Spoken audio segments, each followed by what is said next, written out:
नमस्कार, आप देख रहे हैं भिलाई का सच। नटवर ताम्रकर को अहिवारा नगर पालिका परिषद का प्रत्याशी भारतीय जनता पार्टी ने घोषित किया।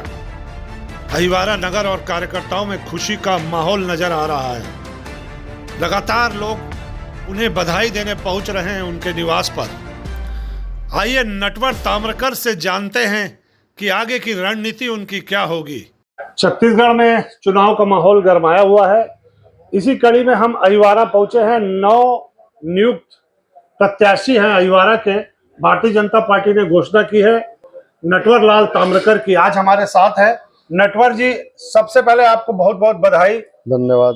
और ये जो आपको टिकट मिली है, हालांकि आप पहले भी अध्यक्ष रह चुके हैं और वर्तमान में कार्यकारी अध्यक्ष हैं, अभी किसको इसका श्रेय देना चाहेंगे आप?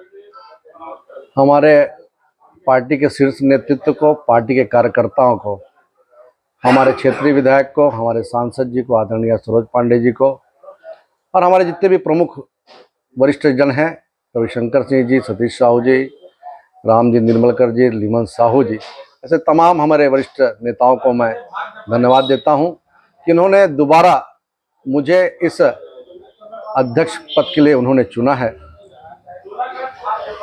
ये हमारे जो कार्यकर्ता जो मेरे साथ काम किए 5 सालों तक के, अहिवारा की जनता जिनके सहयोग से मैं अहिवारा को एक नया अहिवारा बनाने का प्रयास किया, इस सब का इसने आशीर्वाद से मुझे टिकट मिला है।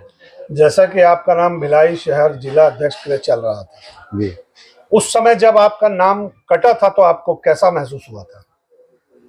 देखिए, भारतीय जनता पार्टी कार्यकर्ताओं की पार्टी है और जो कार्यकर्ताओं में योग्यता रहती है उस हिसाब से उनका नाम चलता है। ऊपर में पार्टी संगठन तय करती है कौन उपयुक्त रहेगा, कौन कैसा रहेगा। क्योंकि मैं दुर्ग जिले में महामंत्री के दायित्व पर कार्य किया, उसके बाद में मैं अभी वर्तमान में जिला उपाध्यक्ष के रूप में वहां पर कार्य कर रहा हूं। और विभाजन जब हुआ दुर्ग जिला से, हम लोग भिलाई जिला में सम्मिलित हो गए। और अहिवारा मंडल का, चूंकि हमारे पिताजी भी यहाँ पे मंडल अध्यक्ष रहे, उनका अनुभव मुझे मिला। मैं भी मंडल अध्यक्ष रहा, मैं मंडल का कोषाध्यक्ष भी रहा और विभिन्न दायित्वों पर मैंने कार्य किया था। इसलिए अहिवारा मंडल का अध्यक्ष होने के बाद में मेरे नेतृत्व में चुनाव लड़ा गया, जिसमें भारतीय जनता पार्टी 15 में 10 पार्षद बीजेपी के जीत करके आए थे। उस समय कांग्रेस का सरकार था, यहाँ पर स्थानीय मंत्री गुरु रुद्र कुमार जी थे। उस समय भी हम लोगों ने 15 में 10 पार्षद हमने जीत के आए। 11 जनपद थे, 11 जनपद में 8 भारतीय जनता पार्टी ने जीत करके आई और 2 जिला पंचायत में से 1 जिला पंचायत भारतीय जनता पार्टी जीत के आई थी। क्योंकि संगठन में मैं बचपन से कार्य कर रहा हूं, इसलिए प्रदेश नेतृत्व को ऐसा लगा होगा कि ये लड़का एक योग्य है, कार्य कर सकता है, इसलिए मेरा नाम उन्होंने जिलाध्यक्ष के लिए सोचा। चुने गए हमारे वरिष्ठ नेताओं ने और पार्टी ने मेरे को आशीर्वाद तो निरंतर पार्टी का मिलता रहा। पार्टी ने मुझे जिला के उपाध्यक्ष बनाया, महामंत्री बनाया और पार्टी जो दायित्व देंगी उस पर हम खरे उतरने का प्रयास करेंगे। और मुझे एक बार कहीं कोई दिक्कत नहीं है। हमारे पुरुषोत्तम देवांगन जी जो है वो काफ़ी वरिष्ठ है, काफ़ी अनुभवी है और मैं समझता हूँ कि उनके नेतृत्व में भिलाई जिला एक नई ऊंचाइयों को छुएगा। अभी आपकी जो है महत्वपूर्ण, जी, आप अध्यक्ष पद के लिए चुनाव लड़ रहे हैं जी। अहिवारा को हम अभी घूमते हुए देख रहे थे जी, तो काफी पिछड़ा हमको नजर आया। कई चीजों की यहाँ कमी नजर आई, जी, जैसे सड़कें हैं, बीएसपी के जो मकान है जी, जर्जर हालत में है, कईयों का कब्जा हमें दिखा। जी। अस्पताल भी हम गए अहिवारा की, वहाँ कुछ खास सुविधाएं उपलब्ध नहीं है। जी, निश्चित ही आपने ठीक कहा। सड़कें की हम बात करेंगे तो मुझे नहीं लगता कि कोई भी सड़क नगर पालिका के जो अंतर्गत आता है तो वो भी सड़क खराब होगी। जो अटल चौक से लेकर के रायपुर की ओर जो मार्ग जाता है वो मार्ग पीडब्ल्यूडी का है। हमने पत्र दिया है और वो कार्य होना है। अटल चौक से लेकर के हम जो बिरला की ओर जाते हो वो मार्ग भी पीडब्ल्यू नगर पंचायत का मार्ग नहीं है। दूसरी चीजें, आप नगर पंचायत का जो मार्ग है, जो भिलाई से जो आप यहाँ आते हैं, वो मार्ग एकदम वेल अप टू डेट है। टायर रोड एकदम वेल अप टू डेट है। मैं जब अध्यक्ष नहीं था उससे पहले भी आप अहिवारा आए होंगे, तब आपने सड़कों की स्थिति देखी क्या थी और आज क्या है। दूसरी बात, आपने जो बीएसपी की बात कही, मकान में कोई कब्जा किया है। बीएसपी नगर पालिका का सरकार का अधीन नहीं है।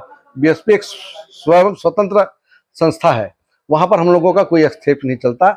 अगर हम उनकी जमीन पर विकास भी करते हैं उससे हमको बीएसपी की परमिशन लेनी पड़ती है।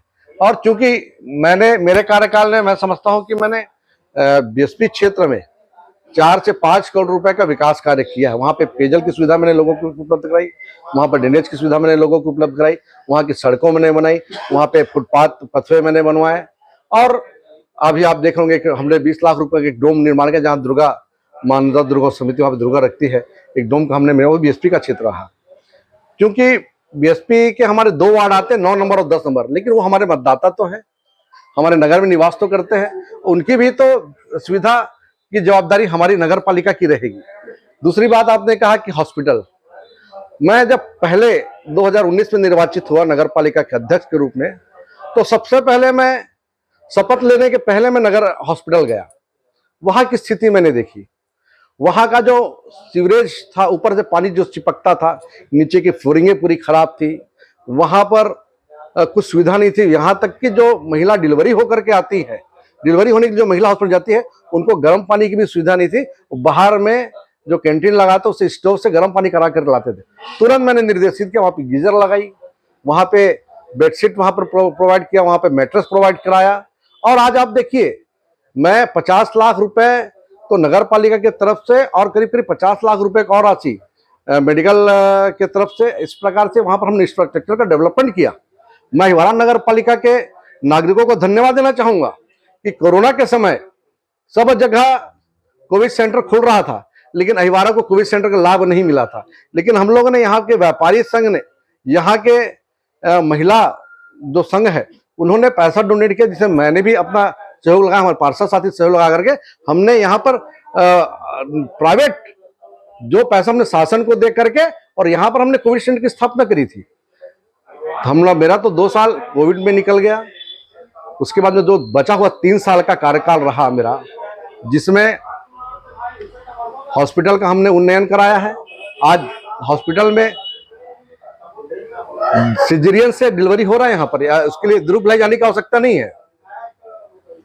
आज हॉस्पिटल में हर चीज की सुविधा है।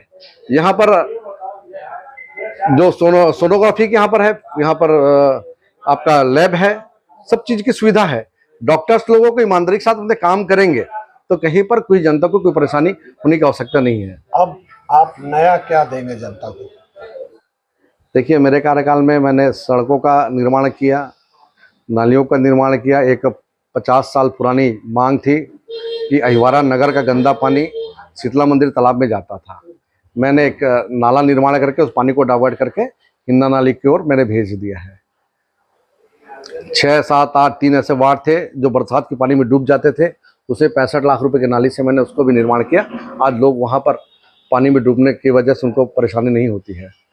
मेरा मोटिव है कि अहिवारा में जो बांध ब्रज है वो एक तीर्थ स्थल है, उसका हम विकास कैसे करें, वो विश्व के मानचित्र पर कैसे आए, वो देश के मानचित्र पर कैसे आए, वो छत्तीसगढ़ के मानचित्र पर कैसे आए, इसकी हम कल्पना कर रहे हैं। 1600 ईस्वी की वो मंदिर बना हुआ है। लोग बांध ब्रज मेला प्रसिद्ध होता था, सिर्फ बांध ब्रज में मेले की ही लोग जानते थे कि मेला होता है। लेकिन मेला क्यों होता है? वहाँ पर जो कुंड है, जहाँ पर गौ हत्या निवारण में, वहाँ स्नान करने से, भगवान चतुर्भुज के दर्शन करने से गौ हत्या पाप से लोग वहाँ से उन्नीन हो जाते थे। इतना बड़ा तीर्थ है, ये तीर्थ स्थल है, गौ तीर्थ बांध ब्रज जिसको कहा जाता है। उसकी विकास, उसको हम पर्यटन स्थल पर घोषित कराने की हमने मांग करी थी। पिछले माघी पूर्णिमा मेला में हमने माननीय मुख्यमंत्री जी को निमंत्रण किया था कि आप यहाँ पे आएंगे। माननीय उसमें पर्यटन मंत्री हमारे बृजमोहन अग्रवाल जी थे, उनसे भी निवेदन किए कि आएंगे, क्योंकि उसमें विधानसभा सत्र चल रहा था, नहीं आ पाए। लेकिन हमारे विधायक जी ने, हमारे सांसद जी ने आश्वासन दिया है कि आने वाले समय में बांध ब्रज को हम पर्यटन स्थल घोषित कराएंगे, और पर्यटन स्थल घोषित होने से बांध ब्रज का विकास होगा, अहिवारा का विकास होगा, और लोग उसका दर्शन करके लाभ लेंगे। दूसरी चीजें, यहाँ पर खेल मैदान बीएसपी के हम लोग अधीनस्थ थे। पिछले बार मैंने 54 लाख रुपए स्वीकृत कराया था, सरकार बदल गई। आजकल ठेकेदार लोग टेंडर ले लेते लेकिन काम करते नहीं है, और पैसा हमारा वापस चलेगा। एक सर्व सुविधा के खेल मैदान यहाँ पर हो, उसकी हमने कल्पना करी है। तीसरा, यहाँ पर हिंदू, मुस्लिम, सिख, ईसाई सभी समाज के लोग रहते हैं। मुस्लिमों का भी यहाँ पर कब्रिस्तान है, यहाँ पर ईसाई समाज का भी कब्रिस्तान है, और उन लोगों की मांग है कि यहाँ पर उनका कब्रिस्तान का परकोटा बनाया जाए। हमारे गुरुद्वारा है, गुरुद्वारा का भी हम लोग ने उन्नयन करने के लिए सोचा है। इस प्रकार से एक शिक्षा के क्षेत्र में अहिवारा गणी हो, क्योंकि यहाँ पर 4 इंग्लिश मीडियम स्कूल है। गांधी मेमोरियल जो 60 साल पुराना स्कूल है, डीएवी जो 15 साल पुराना है, छत्तीसगढ़ पब्लिक स्कूल जो 20 साल पुराना है, और अभी 3 साल पहले Swami Atmanand English medium school खुला है। तो निश्चित तौर पर इंग्लिश मीडियम में जो पढ़ते हैं आज लोग, आज के ज़माने में इंग्लिश इंपॉर्टेंस है, इंग्लिश की शिक्षा सबको चाहिए। हम यहाँ पर एक एजुकेशन हब हमारा अहिवारा बने, जो बच्चे कोचिंग के लिए भिलाई, दुर्ग, रायपुर जाते हैं, उनकी कोचिंग की सुविधा हम यहीं पर कराने की कोशिश कर रहे हैं। CSR फंड से जेके लक्ष्मी हो चाहे ACC हो, इस तरह के इंस्टीट्यूट खुले। यहाँ पर एक अच्छा ऑडिटोरियम हो, ऑडिटोरियम का निर्माण हम करना चाहते हैं, क्योंकि इससे पूर्व में हमारे पास हमारी सरकार नहीं थी, कांग्रेस की सरकार थी, और कांग्रेस की सरकार में भी मैंने DMF के माध्यम से, सर्वेश्वर भूरे जी से, और उसमें से भी मैंने अनेक योजनाओं से मैंने पैसा लेकर के यहाँ पर आया है। ऐसा कोई पिछले कार्यकाल में मुझे कोई पैसे की कमी नहीं पड़ी। लेकिन अब जो है, उस समय जो पैसे है उसका मैंने संधारण कराया, रोडों को ठीक कराया, नाली को ठीक कराया। मैंने कुछ मतलब चौक चौराहे का सौंदर्यीकरण नहीं कर पाया। तो मुझे मेरे मन में वो है कि हमारा जो भी हृदय स्थल है चौक चौराहा, उसका हम सौंदर्यीकरण करेंगे। अभी माननीय अरुण साहू जी ने हमें 30 लाख रुपए दिया, जिससे अटल चौक हमको बनाना है। पहले से एक अटल चौक हमारे पास में हृदय स्थल में है, एक भव्य अटल चौक हमने वार्ड नंबर 9 में सोच के रखा है, वहाँ पर हम बनाएंगे। उसकी भूमि पूजन भी हम लोग कर लिए हैं, क्योंकि आचार संहिता लग गया है। आने वाले समय में एक अच्छा चौक चौराहे को हम सुंदरता से करेंगे, गार्डन की यहाँ पे व्यवस्था बनाएंगे, और शिक्षा में विशेषकर हमारी भागीदारी रहेगी। पिछले बार की तुलना में इस बार कितने वोटों से आप जीत दर्ज करेंगे? पिछले बार जो चुनाव हुआ था वो अप्रत्यक्ष प्रणाली से हुआ था, जिसमें पार्षद लोग अध्यक्ष को चुने थे। इस बार डायरेक्ट चुनाव है। पिछले बार जो हमारे बीजेपी से जो प्रत्याशी थी, जो अध्यक्ष बनी थी, आदरणीय हमारी भाभी जी मंजुलता यादव जी, वो 600 वोट से जीते थे। और मैं समझता हूँ कि अभी जो चुनाव जो है, भारतीय जनता पार्टी के पक्ष में माहौल है। हमारे विधायक हैं, हमारे मजबूत पार्षद साथी हैं, और जो 5 साल में हमने विकास कार्य किया है, मैंने सिर्फ सड़क, नाली, बिजली, पानी यही विकास नहीं किया है। मैं आपको और बता देना चाहूँगा कि इस छत्तीसगढ़ का सबसे बड़ा कांवड़ यात्रा कहीं से निकलता है तो सगनी धाम, जो त्रिवेणी संगम है, वहाँ से जल लेकर हम यहाँ पे आते हैं। कम से कम 8 से 10 हज़ार लोग वहाँ पे रहते हैं। हरेली, जो हमारे छत्तीसगढ़ की परंपरागत जो त्यौहार है, प्रथम त्यौहार है, उस हरेली त्यौहार को भी हम धूमधाम से मनाते हैं। उसमें महिलाओं के लिए खेल की व्यवस्था रहती है, और बैलगाड़ी का वहाँ पर सजावट रहता है, बैलगाड़ी से रैलियाँ निकलती है। हमने जो मातर, जो अहिवारा में विगत 10 सालों से होना बंद हो गया था, जो दिवाली त्यौहार मातर को भी हमने पुनः चालू किया। तो छत्तीसगढ़ी जो संस्कृति है, जो हमारी परंपरा है, उसको भी हमने शुरुआत की, उसको भी हमने आगे बढ़ाने का प्रयास किया। बांध ब्रत की मैं आपको बता रहा था, इस बार हमने बांध ब्रत, गौ तीर्थ बांध ब्रत में लोक कला महोत्सव करके उस स्थल को छत्तीसगढ़ के मानचित्र पर प्रदर्शित करने का प्रयास किया है। एक सवाल पूछता हूँ, आप भटक गए, एक मिनट। कि पिछली बार विपरीत परिस्थितियों में, जी। जबकि यहाँ पे कांग्रेस के विधायक थे और सरकार भी कांग्रेस की थी, जी। उसके बाद भी आपने इतना अच्छा विकास कार्य किया। जी। तो इस बार तो तिवल इंजन की सरकार हो, जी। क्योंकि विधायक भी आपके हैं, सांसद भी आपके हैं, जी। और सरकार भी आपकी है। तो आप जनता को क्या कहना चाहेंगे कि अगर आप जीतते हैं तो इसका लाभ जनता को डायरेक्ट कैसे प्राप्त होगा? निश्चित तौर पे जनता को लाभ मिलेगा।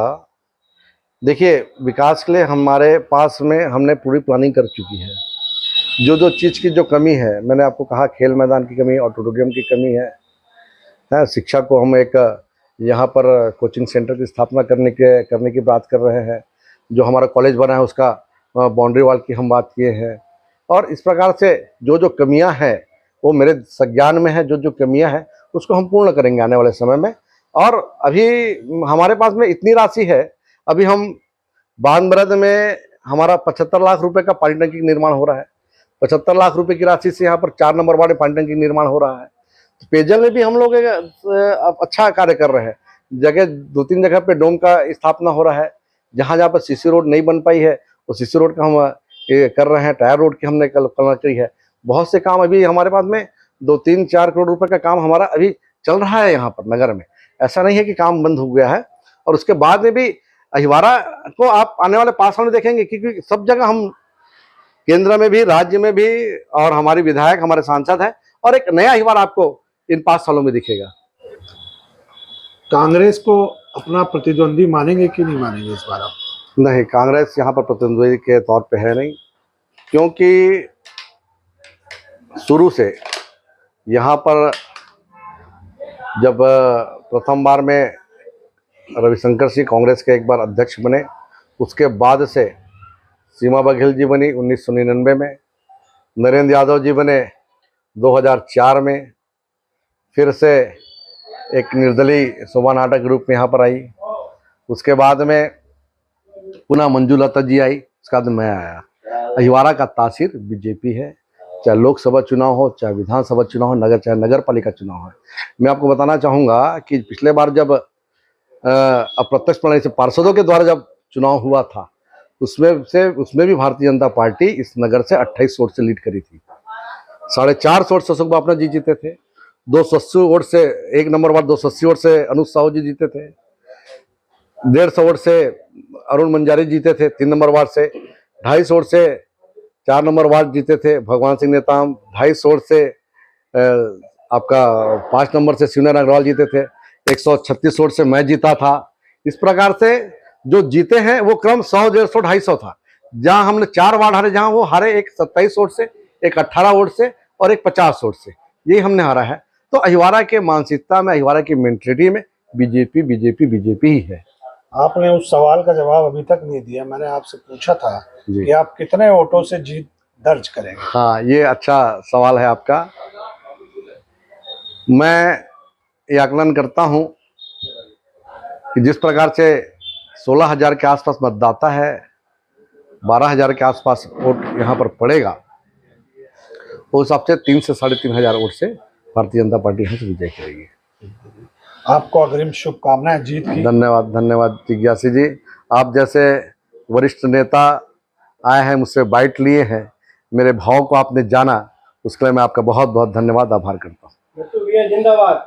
ये थे नटवर लाल ताम्रकर, जो अहिवारा से भारतीय जनता पार्टी के अध्यक्ष पद के लिए चुनाव लड़ेंगे। हमने इन्हें अग्रिम शुभकामनाएं दी। अब देखना है कांग्रेस कौन सा प्रत्याशी इस जगह पर उतारती है, क्योंकि कांग्रेस के पास अभी तक कोई नाम नहीं पहुंचा। अभी आपने नटवर लाल ताम्रकर को सुना, इसके बाद हम जनता से ओपिनियन लेते हैं कि जनता नटवर लाल ताम्रकर के बारे में क्या सोचती है और क्या कहना चाहती है। आइए आपको जनता की कुछ बातें सुनाते हैं जो जनता ने नटवर लाल ताम्रकर के लिए की है, जो यहाँ के अध्यक्ष प्रत्याशी है भारतीय जनता पार्टी के। अहिवारा के निवासी हैं, यहाँ व्यापार करते हैं। अभी भारतीय जनता पार्टी ने अध्यक्ष पद के लिए नटवर लाल ताम्रकर का नाम आगे किया है और उनको आपके बीच उतारा है, तो आपको कैसा लगता है, नटवर लाल ताम्रकर चुनाव जीतेंगे कि नहीं जीतेंगे? जीतेंगे ना भी, हम जीतेंगे। कैसे प्रत्याशी हैं? अच्छे हैं, कुछ खासियत? मिलनसार हैं, बात बहुत अच्छा करते हैं, मिलनसार हैं। कोई ऐसा काम जो उन्होंने खास किया हो अहिवारा के लिए? तो डामरीकरण करवाए हैं ये वाला, और बहुत सारे काम हैं वहाँ पे। वार्ड नंबर 4 में, वार्ड नंबर 3 में मेरे ख्याल से वो गार्डन भी बनाए हैं लगभग। तो विकास है, लाइट वाइट भी पूरा लगा है उनका। 1 से लेकर 15 वार्ड में पूरा लाइट है, लाइट वगैरह कुछ भी नहीं थी, पूरी लाइट हो गई है। बाईपास रोड तक पूरा अंधेला था, आए दिन कुछ न कुछ होते रहता था, दुर्घटना। अरे 5 साल में कोविड भी तो था सर, देखिए ना, 2-2.5-3 साल कहाँ सरकार का काम भी हुआ है। 5 साल के अंतर्गत इन साल तो कोविड में निकल गया। बच्चा वो साल 2 साल में विकास हुआ है, अच्छे से हुआ है। 2 साल में अच्छे से, ऐसा नहीं कि अधूरा हुआ है। 1 नंबर का काम हुआ उसमें 2 साल में। तो आपके हिसाब से कैसे प्रत्याशी है? अच्छे हैं, अच्छे हैं। अब भारतीय जनता पार्टी टिकट दी है, कुछ सोच समझ के दी होगी। रिपीट करी है टिकट, तो कुछ सोच समझ के की होगी। कांग्रेस ने अभी प्रत्याशी उतारा नहीं है, कांग्रेस से कौन हो सकता है प्रत्याशी? अब मेरे ख्याल से तो भुवन साहू जी हैं। वो कैसे हैं? वो भी अच्छे हैं, उनका स्पोर्ट्स के प्रति बहुत अच्छा ध्यान रहता है। अभी उनकी मिसेज भी यहाँ वार्ड नंबर 12 की मेरे ख्याल से पार्षद भी हैं वो। 12 नंबर से पार्षद। मान लो उनको टिकट मिल जाता है और दोनों का मुकाबला कैसा होगा? घमासान होगा, मजा आएगा देखने में, मजा आएगा। घमासान होगा।